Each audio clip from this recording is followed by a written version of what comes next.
जी ख़वातीन और हज़रात, अस्सलाम वालेकुम। मेरा नाम शहाब करनी है। I-95 वाशिंगटन स्टूडियो से मैं आपकी खिदमत में हाजिर हूँ। आज यहाँ इतवार का दिन है और जब आप देखेंगे इस प्रोग्राम को तकरीबन 9 बजे वाशिंगटन में पाकिस्तान की सुबह हो रही होगी।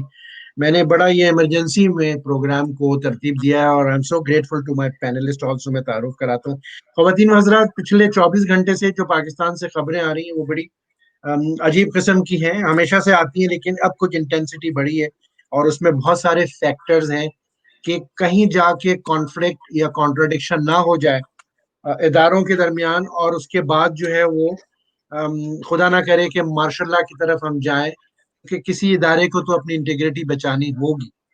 तो जो पैनलिस्ट है मेरे साथ, अब्दुल कय्यूम खान कुंडी मौजूद है। वेलकम कुंडी साहब। कुंडी साहब का तारुफ मैं ये करा थैंक यू। दूं कि मैं उनको इस हवाले से जानता हूं कि मैं सोशल साइंटिस्ट मानता हूं कि इनकी गहरी नजर है गवर्नेंस के ऊपर, या सिस्टम क्या होना चाहिए, स्ट्रक्चर रिफॉर्म्स पाकिस्तान में क्या होने चाहिए। उसके साथ साथ तकरीबन 10 साल जो है इन्होंने मौजूदा हुक्मरान जमान के साथ एज ए थिंक टैंक के मेंबर के भी काम किया है। तो पॉलिसी अफेयर के ऊपर उनकी गहरी नजर है, is very up to date.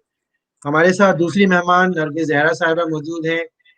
IR यानी इंटरनेशनल रिलेशंस की स्टूडेंट कह लीजिए, मैं तो उनको कहता हूँ प्रोफेसर रही हैं। नेशनल डिफेंस यूनिवर्सिटी में, कायद आजम यूनिवर्सिटी में, आजकल वाशिंगटन में मुकीम है।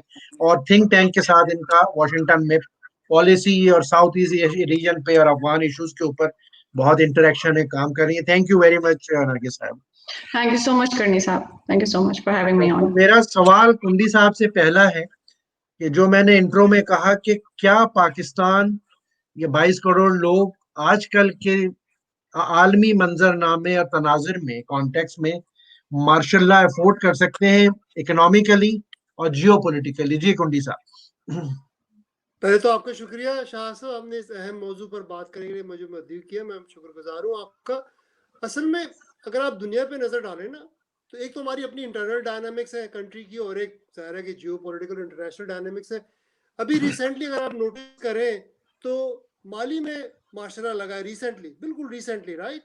जब माली में मार्शल लॉ लगा तो अफ्रीकन यूनियन ने उन पर सैंक्शंस लगा दी उस मार्शल लॉ पे, और उन्हें फोर्स किया कि वो सिविलियन रूल की तरफ जाए, और जाना पड़ा उन्हें बिलाखिर। ठीक है, तो दुनिया का जो माहौल है इस वक्त वो ऐसा नहीं है कि मार्शल लॉ को कबूल करे दुनिया। तो मार्शल लॉ पाकिस्तान के लिए नुकसानदेह होगा, दुनिया उसे कबूल नहीं करेगी और हमारे लिए मजीद मसाइल पैदा हो जाएंगे। यही वजह है शायद कि जो पाकिस्तान की जो मिलिट्री जनता है, जो कि मिलिट्री को लीड कर रही है इस वक्त, वो भी इस बात को समझते हैं, और इसलिए हाइब्रिड हाइब्रिड सिस्टम उन्होंने इंट्रोड्यूस किया कि वो हैं भी और नहीं भी हैं। मैं तो इसे कहता हूँ फिफ्थ जनरेशन मार्शल लॉ, और सीरियल में भी ये पांचवा है। तो ऑलरेडी एक फिफ्थ जनरेशन मार्शल लॉ तो है ही पाकिस्तान में, लेकिन वो भी नुकसान पहुंचा रहा है मुल्क को, जो आपके सामने है। बहुत खूब, आपने तो एक लाइन में हर चीज बयान कर दी। 74 साल का अलमिया। नरगिस साहिबा, आप फरमाइएगा, क्या कहेंगी?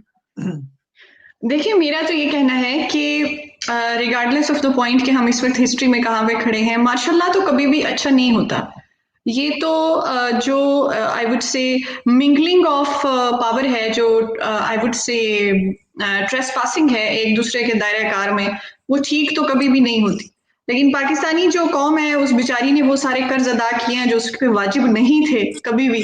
अफोर्ड तो हम कभी भी नहीं कर सकते थे।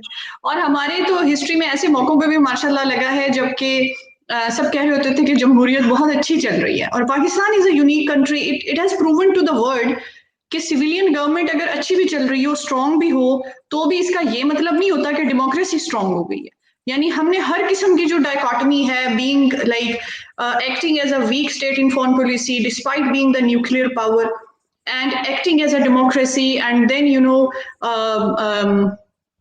बीइंग नॉन डेमोक्रेटिक, तो हमने ये सब दुनिया को करके दिखाया है।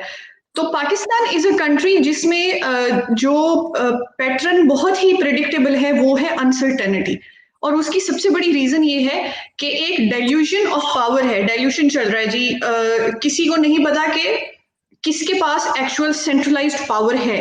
कॉन्स्टिट्यूशनल पावर जिसके पास है वो नाम की है, वो तख्ती की है, वो इन एक्शन डी फैक्टो नहीं है किसी के पास, किसी इदारे के पास नहीं है।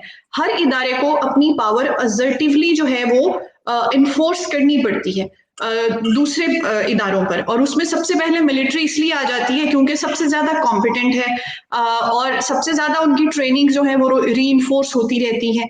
और दूसरी चीज ये है कि हमारे पॉलिटिशियंस और सिविलियंस ने बैक इन 50s उन लोगों को बुलाना शुरू कर दिया था और उनको अपना हक देना शुरू कर दिया था। So this is rule of nature. किसी भी इवन हाउस होल्ड में, household is a unit to understand politics and society.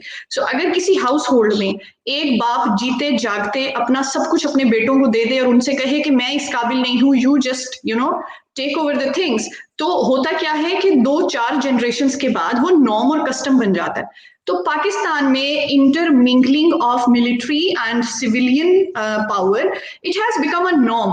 और मैं ये कहती हूँ कि बहुत ऑप्टिमिस्टिक भी होकर सोचें। मार्शल्लाह पाकिस्तान में, जैसे इन्होंने कहा कि इन अ वे, तो उस तरह से अगर देखा जाए टेक्निकली तो ऐसा कभी भी नहीं हुआ कि मिलिट्री के बगैर हमारा कोई डिसीजन हुआ हो।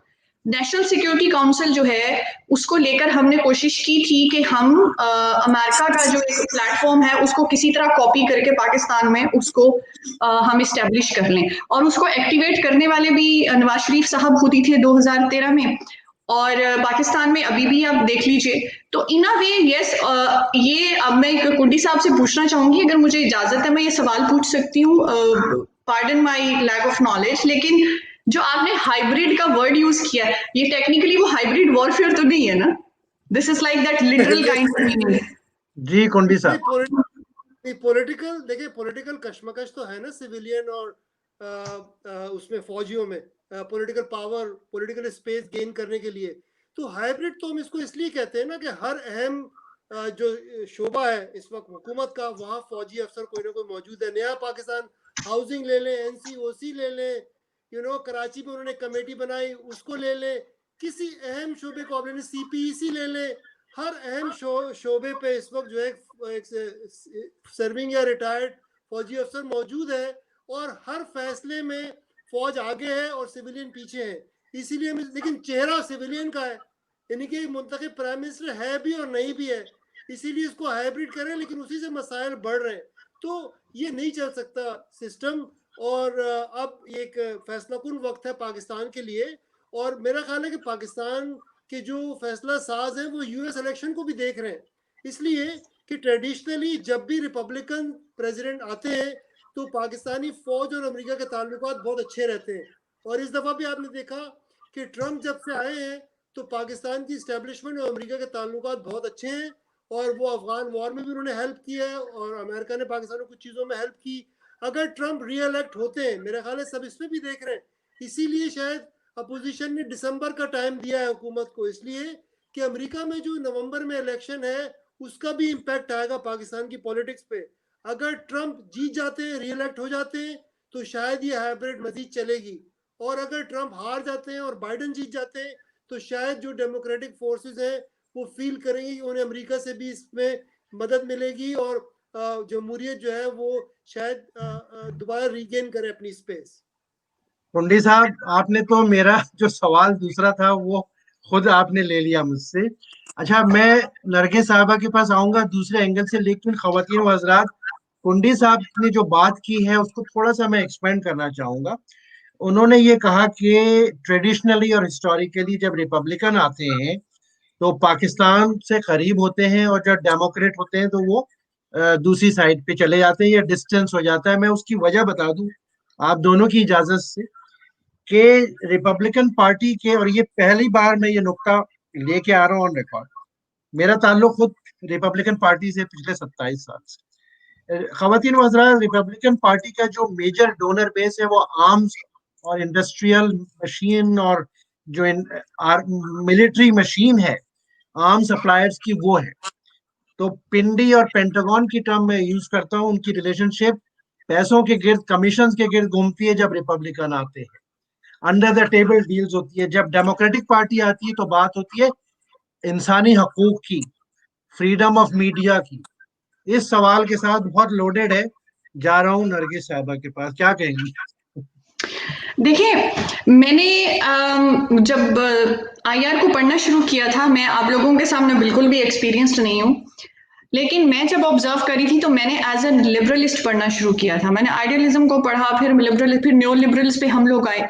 लेकिन मुझको ऐसा अंदाजा हुआ कि जो न्यो लिबरल्स हैं उनका खुद का जो क्रिटिक है वो एक्चुअली क्रिटिक ही है, it's not a theory, it's just a counter argument of realism. जो एक्चुअल थ्योरी है जिसको ग्रीक सिटी स्टेट टाइम से कोई भी सेंट्रलाइज्ड पॉलिटिकल पावर सपोर्ट करती है, वो हमेशा से रियलिज्म ही रही है, which is centrality of power.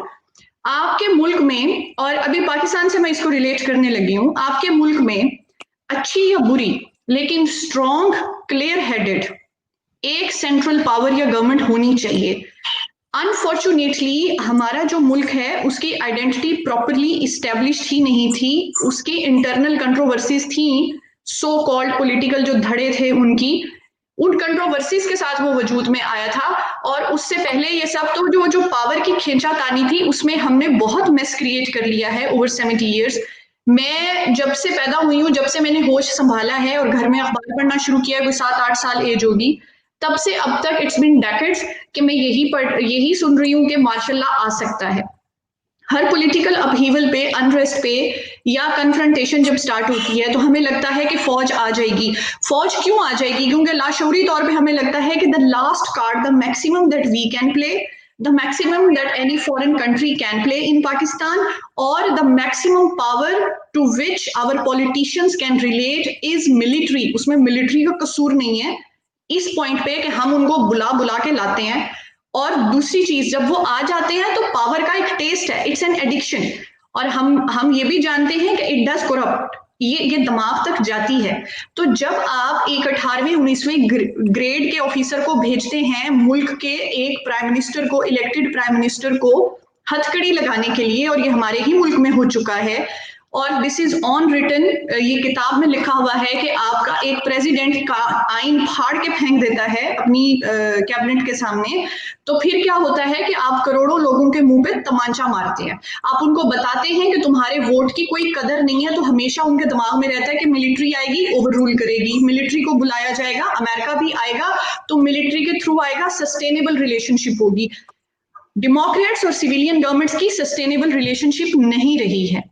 हम कैरी लूगर बिल के लिए हमें इकोनॉमिकली जब भी बेल आउट किया है, हमको अमेरिका ने किया है, इस वक्त हमको बेल आउट कर रहा है सऊदी अरब से किया है, हमें चाइना ने किया है। हम लोग लीज कर रहे हैं, हम जो भी कर रहे हैं, हम इकोनॉमिकली सिविलियन पॉलिटिकल लीडरशिप को जब लेकर आते हैं वो हमें as 200 million plus nation beggars के लेवल तक ले जाते हैं। हमारा इंटरनेशनल इमेज दिल भर के अपनी मर्जी से खराब कर देते हैं।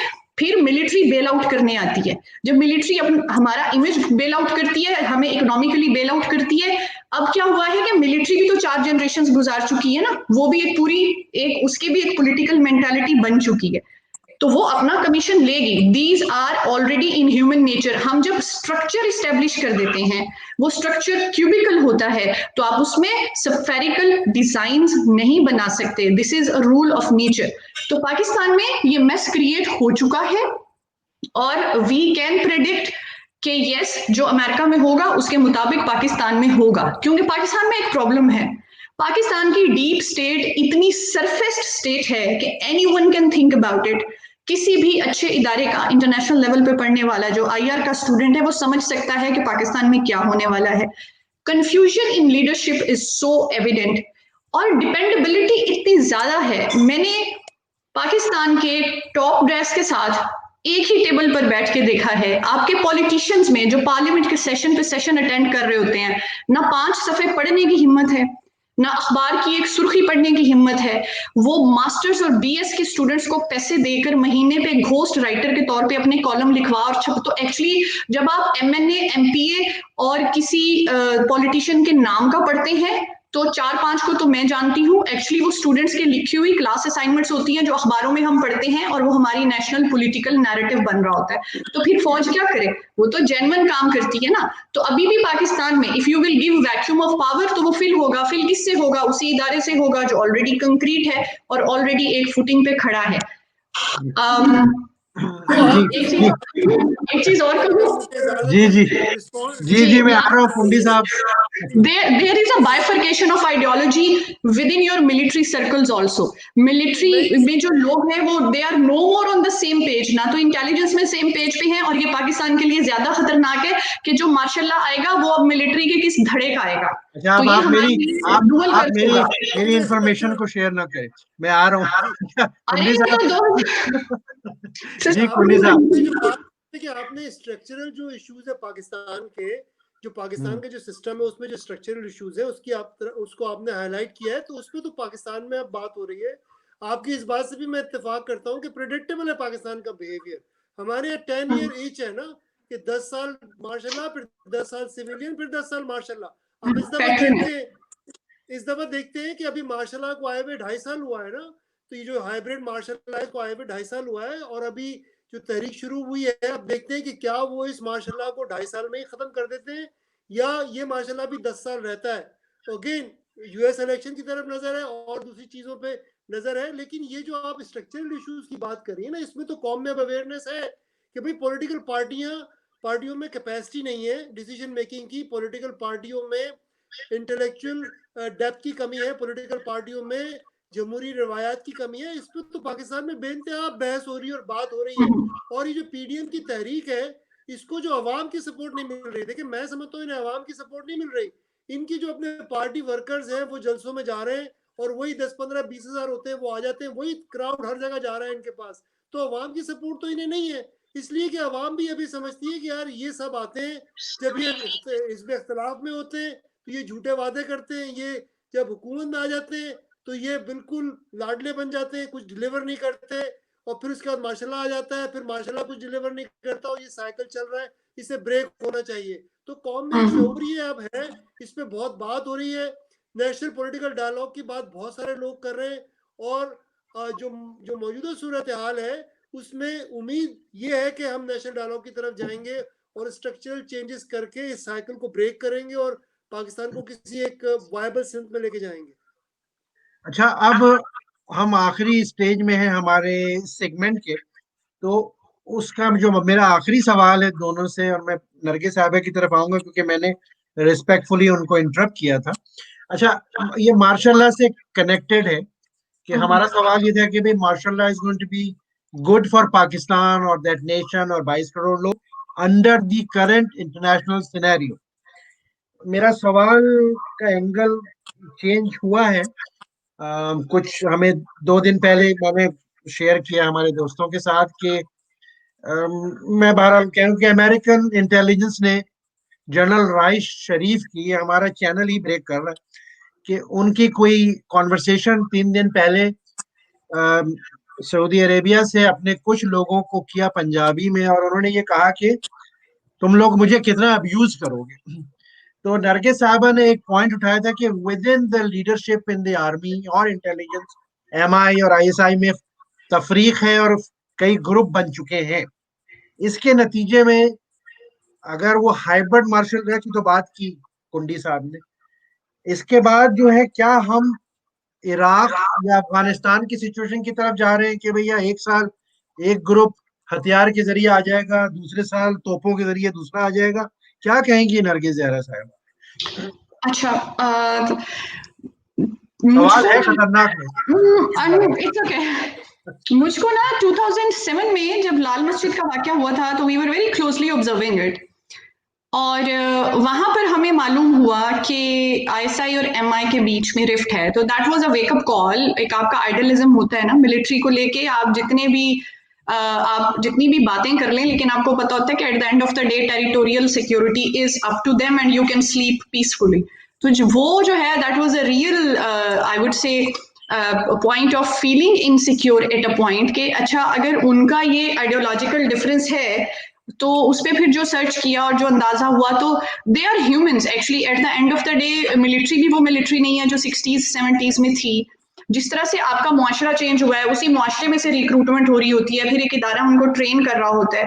तो हम लोगों को ये समझना चाहिए कि Musharraf was different from Ayub Khan, and Ayub Khan was obviously it's comparable, but the policies were not identical to the policies of Ziaul Haq.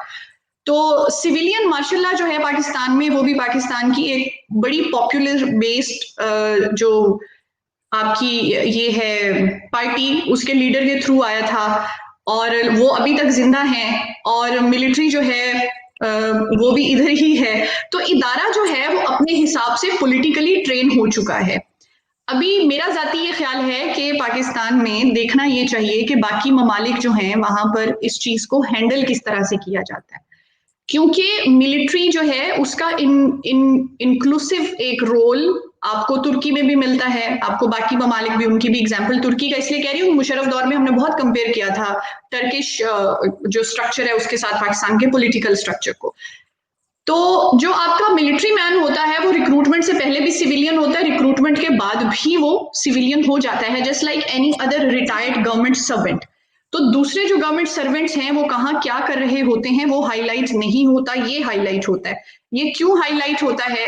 क्योंकि पाकिस्तान में एक प्रॉब्लम है जो कि मेरे ख्याल में हर मार्शल लॉ के बाद बढ़ गया था।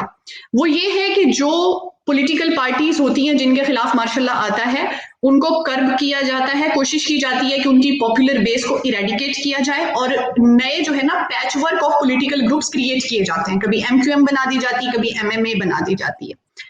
तो वो जो नए आते हैं उनकी पॉपुलर बेस कोई नहीं होती, वो खड़े मिलिट्री की बैसाखियों पर ही होते हैं। जैसे नवाज शरीफ साहब खुद जो हैं वो इन्हीं की गोद से निकलते निकलते आगे आए हैं और अब वो बहुत बोल रहे हैं। वो इसलिए बोल रहे हैं क्योंकि वो अपने बच्चों की और अपनी बेटी के पॉलिटिकल करियर की, अपनी पार्टी की, एंड मतलब I think he it's a due thing जो वो कर रहे हैं। तो वो एक लास्ट खेल रहे हैं अपनी ये बाजी, और इसीलिए वो इतना खुला बोल रहे हैं क्योंकि अब पीछे जिंदगी में लूज करने को तो कुछ रह नहीं गया।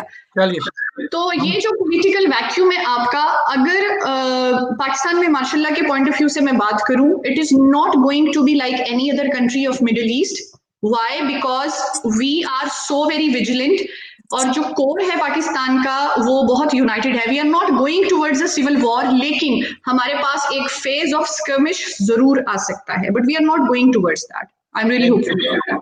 अब कुंडी साहब जो फाइनल कमेंट्स है वो आपकी जिम्मेदारी जनाब।